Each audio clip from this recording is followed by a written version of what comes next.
Downtowns are the destination point for those suffering from homelessness because that's where the services have been placed. We need to do something in our downtown core in regards to some of the situations that are happening because of these shelters. And what we're doing right now clearly is not working. At a recent council meeting, Councillor Ronaldo Agostino expressed frustration with the all-too-familiar issues of the city's core. Unhoused people, mental health and addiction issues, property crime, drug crime, and violent crime. He's asked City Hall to review the idea that the coming permanent location of the Homelessness and Housing Help Hub needs to be within 2 kilometers of the downtown area. What are we doing?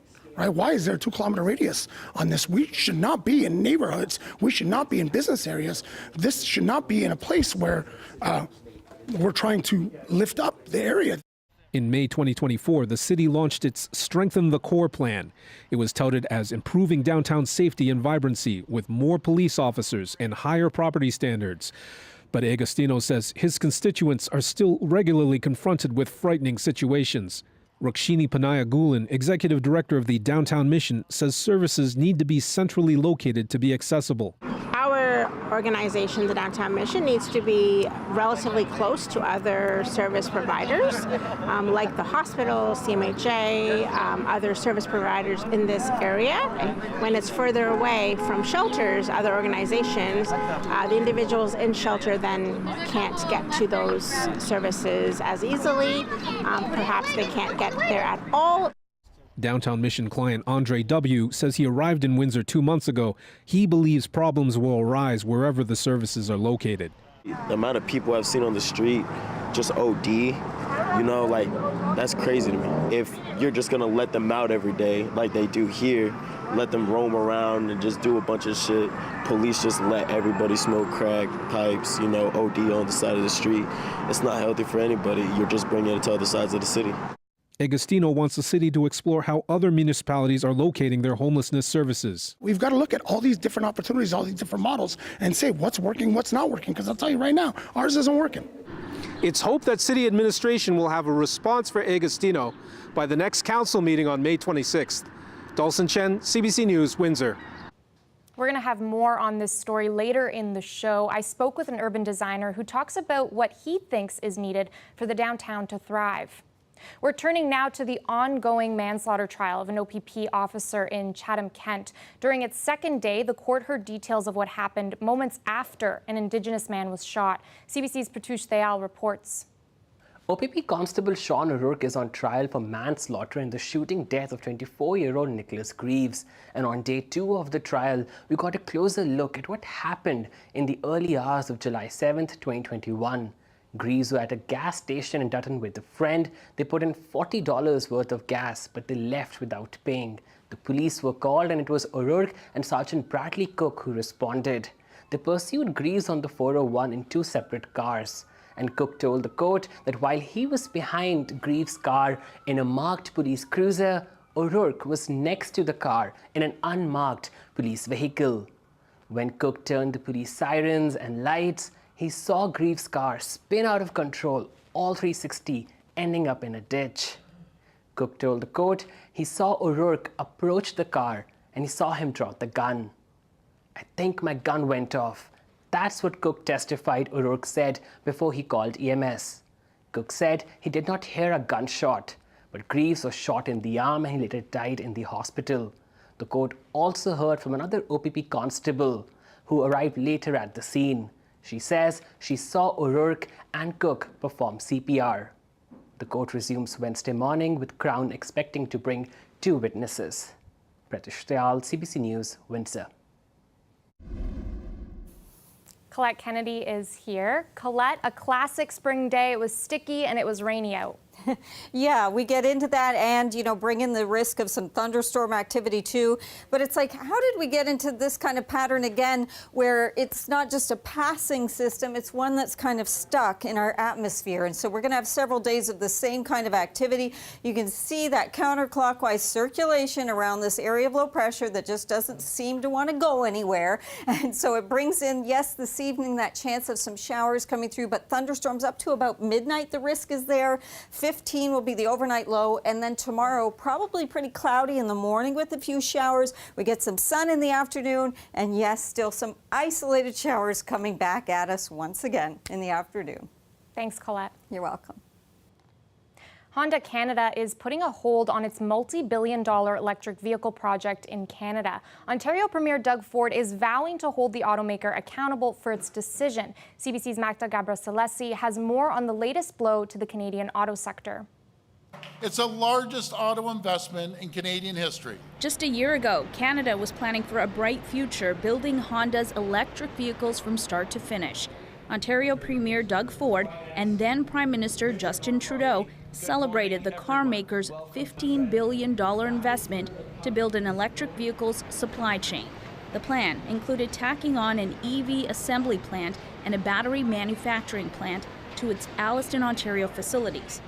But now that's all on pause for about 2 years. Disappointment, for sure, uncertainty, for sure, but also, making sure are you doing everything and anything you can. In a statement, the company pits the decision on a recent slowdown of the EV market, a reality this expert says is due to a number of factors. The two big reasons why people don't buy EVs, one is the price. The price is still expensive, the purchase price. And when you think about range anxiety, the charging infrastructure play a very big role. And that's where I feel that the government has not done enough. This news comes amid uncertainty tied to U.S. President Donald Trump's tariff policies.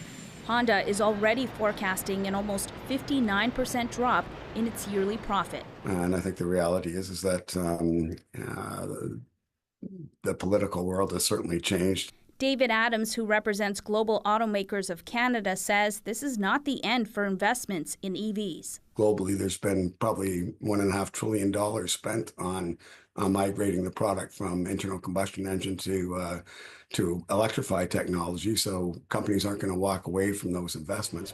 For Honda, the province and the feds committed support for the EV project totaling $5 billion. Today, Ford remained optimistic. When I've talked to Honda, they've promised us they're going to continue on with their expansion. The question now is, will this stalled EV project push back Canada's mandate for the sale of zero-emission vehicles by 2035? Magda Gabrisalesi, CBC News, Toronto. A year ago today, Windsor City Council approved a sweeping revitalization plan for the downtown. We are checking in on where things stand today, and I'm joined by Dorian Moore, who's an architect and urban designer. Thanks for being here. Thanks for having me. So we know when we look at the downtown, there's still a lot of empty residential buildings as well as retail spots. How do you really bring people to the core? I think it takes a concerted effort with the businesses, the government, and stakeholders in the downtown area to promote the inherent assets that downtown has. Since this plan has been put in place a year ago, have you seen improvements to the downtown? I really haven't. And I think part of that has to do with what I just said about the promotion of it. These things take a while to see some improvement. But I think one of the things that when the plan first came out that I was concerned about is that the plan leads off with a statement about basically removing certain types of individuals from the downtown, whether it be homeless or people who are doing whatever within the downtown, where I think some of that is an important thing to address in one way or another. I think you really need to lead off with how are we going to physically improve the downtown for all of the residents. Understanding that, a lot of these changes will take time, so a year is not a whole lot of time, but in next year, like at this time, what do you hope you see downtown that might be different from this year? Activation. I think if we could focus on even temporary activation of storefronts in the downtown, I think that a program like that would go a long way towards creating a good sense and a good feeling of pride about the downtown. And I'm specifically speaking about Ouellette. I know people have talked about, closing the street to traffic and making it more walkable. I think some of the solutions are a lot simpler than that. I think it's understanding, we talked about storefronts, that there will be vacant storefronts for a period of time, but there are cities that have developed programs to address that in temporary exhibition spaces, pop-up galleries, pop-up businesses. And so I think we need to embrace all of those kinds of activation techniques in order to start the momentum of the downtown turnaround. There's a Windsorite who has checked off a unique bucket list goal. He's visited every NHL arena. Johnny Nantes spoke with radio host Amy Dodge. LA is the one I love the most, and believe it or not, my second one is Ottawa. I loved Ottawa, the three-tier, what do you call it? The three-tier, yeah, three levels. One on top of the other, and you could see like they were sit on top of the ice, so like in Detroit or Montreal or Toronto, it's way up there. They call it nosebleed, So, but I enjoyed that, and my wife enjoyed it too. Nantes finished this lifelong bucket list adventure in November. He's seen all 32 NHL teams play on home ice. Over the years, of course, some teams have moved facilities or cities, so he's actually been to 41 arenas. Nantes says he's always loved hockey, but he got the NHL travel bug after hosting a Spitfire player in the 1980s who ended up going pro.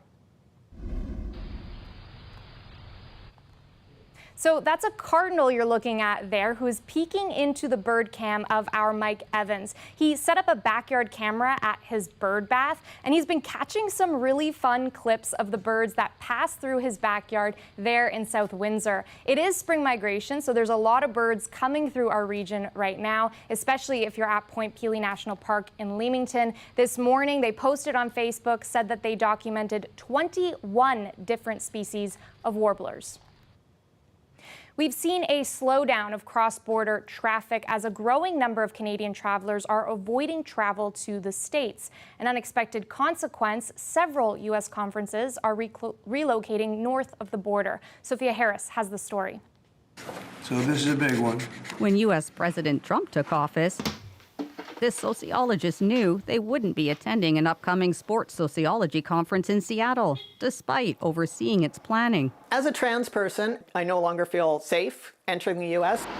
It wasn't long before many other Canadian members reported they too wouldn't travel to the U.S. Reasons include Trump's tariffs, Steel, aluminum, his threats to annex Canada. It would really be a wonderful marriage. And increased border security. It was a real sense of violation. This sociologist also won't be going. He says in March, on his way to a conference in South Carolina, a U.S. Customs officer interrogated him at the Montreal airport and searched his phone and wallet. To be subject to these kind of searches and the seemingly arbitrary authority of basically police officers in these spaces, it's beyond disquieting. It's frightening. To address the travel concerns, organizers decided to add a second tandem conference location in Vancouver. If we were to just hold the conference in Seattle, it would be significantly underattended. CBC News has also identified several other organizations which recently relocated their entire upcoming conferences from the U.S. to Canada. It's a great biomarker. In another case, a pending American-Canadian Pathologist Conference chose Montreal. In light of some of the rhetoric coming out of the White House in the United States, it would be very unpalatable for many of our members to go to America. This will definitely be a boost to our economy. I think we're going to see meetings that we've never held in Canada come to Canada. U.S. Customs and Border Protection told CBC News all foreign arrivals are subject to inspection and that lawful travelers have nothing to fear. Sophia Harris, CBC News, Toronto.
Prime Minister Mark Carney has unveiled his new cabinet in Ottawa. It's a mix of veteran MPs and some new faces. Evan Dyer reports.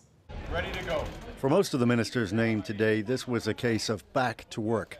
But there were some new faces and many lateral moves. Two of the most fraught portfolios will go to cabinet newcomers, housing and energy. Former Vancouver Mayor Gregor Robertson will be the new housing minister. Vancouver is widely considered to have Canada's worst big city housing struggles, possibly making its former mayor a controversial choice. Ontario MP Tim Hodgson will take on the energy portfolio, with Western frustration over the lack of pipelines at an all-time high. Canadians elected us with a mandate for change. So there is a great deal of change in this cabinet. But there's less change around the most important issue Mark Carney was elected to deal with: Trump trade, tariffs, and annexation threats. People who accompanied Carney to the White House last week will mostly remain engaged, but in different posts. David McGuinty will go to defense with a mandate to rapidly grow the armed forces. Melanie Joly goes from foreign affairs to industry. She'll be replaced as foreign minister by former defense minister Anita Anand. There are no fewer than 3 trade ministers. Dominic LeBlanc will remain engaged on U.S.-Canada trade. Chrystia Freeland, unpopular with the Trump administration, will be in charge of internal trade in Canada. And Ontario MP Maninder Sidhu will oversee Canada's trade with the rest of the world. Finance, traditionally considered the top role in cabinet, goes to François-Philippe Champagne, who's held the foreign, trade and industry portfolios. We have to address this crisis with the Americans, and we have to address the very real challenges in our economy, and we will do that. Pierre Poilievre initially sounded a bipartisan note in his first reaction to the new cabinet, but that soon changed. So far, it's not a promising start. The first disappointment is, unfortunately, his cabinet. He appointed Trudeau's old team and Trudeau's old advisors. Poilievre took aim at several individual cabinet ministers, including Champagne, Sean Fraser and Stephen Guilbeault, holdovers from the Trudeau era who he blamed for housing shortages, anemic growth and failure to develop Canada's resources. Evan Dyer, CBC News, Ottawa. A UN-backed report is sounding the alarm over the situation in Gaza. It says food insecurity has reached critical levels. Crystal Gomansing has more, and a warning: some images in this story are disturbing. In Gaza, 1 in 5 faces starvation. That stat comes from the latest IPC report. The UN-backed, internationally recognized expert group says goods indispensable for people's survival are either depleted or expected to run out in the coming weeks. UNICEF documented the state of some children seen in Nasser Hospital. This is Siwar, and Siwar, she's 5 months old. She is severely, acutely malnourished. If you look at her little legs, she just has the skin on her bones. No supplies have entered Gaza since March 2nd. At the time, Israeli officials say they were imposing maximum pressure on Hamas so they would return all of the hostages and relinquish power. Israel also accuses Hamas of stealing aid meant for civilians. We get reports from the Ministry of Health that 55 children have reportedly died from the effects of malnutrition. And if the situation persists, again, this dire situation persists, nearly 71,000 children under the age of 5 are expected to be acutely malnourished over the next 11 months. Warning bells have been sounding for weeks, combined with images of jostling crowds, often packed with young faces, pushing empty pots forward, clamoring for a hot meal. Israel has not commented directly on the IPC claims, but is critical of all UN agencies, including UNRWA, which it banned, and accuses of spreading lies. In the coming years, we will realize how wrong we have been, how on the wrong side of the history we have been. We have, under our watch, let a massive atrocity unfolding. The Nasser Hospital, where UNICEF recorded those images of malnourished children, was hit by an IDF strike earlier Monday. Israeli forces said it was being used by Hamas. The WHO says the burn unit was hit in the deadly strike. Crystal Gomansing, CBC News, London.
Colette Kennedy is back with us.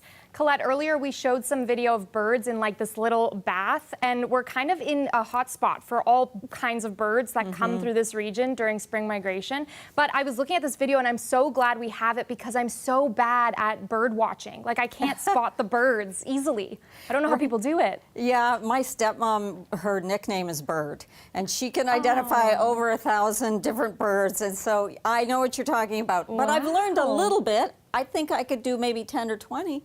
Oh, that's good. That's not bad. That's about it. Yeah, it is a skill, right?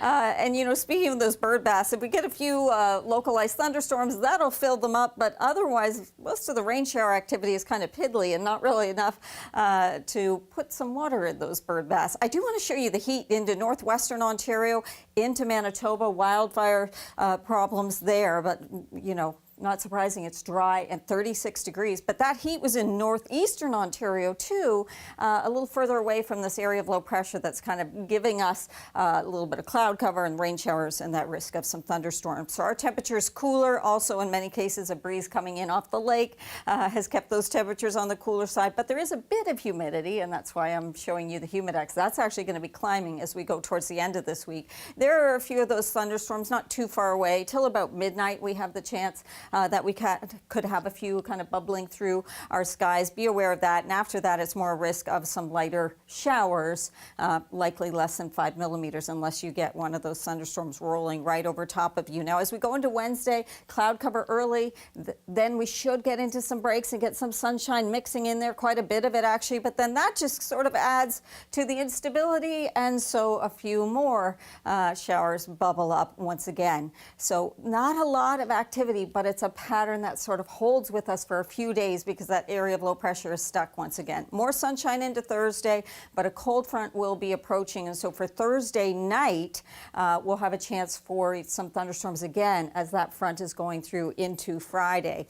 Overnight temperatures tonight, definitely on the mild side for the lows, even if the highs are maybe not that impressive compared to elsewhere in the province or the vicinity. And then into tomorrow, look at this, 23 degrees. There's that chance of showers again. More sun into the afternoon. Thursday, quite a bit of sun, but look at what happens later in the day and be prepared for that. And speaking of heat and humidity, 29 I've got us at on Friday, but boy, it could be feeling like we're well into the 30s with that humidex. Not too bad for the holiday weekend. Not too bad. Thanks, Colette. You're welcome. Thanks, everyone, for watching. Have a good evening. Good night.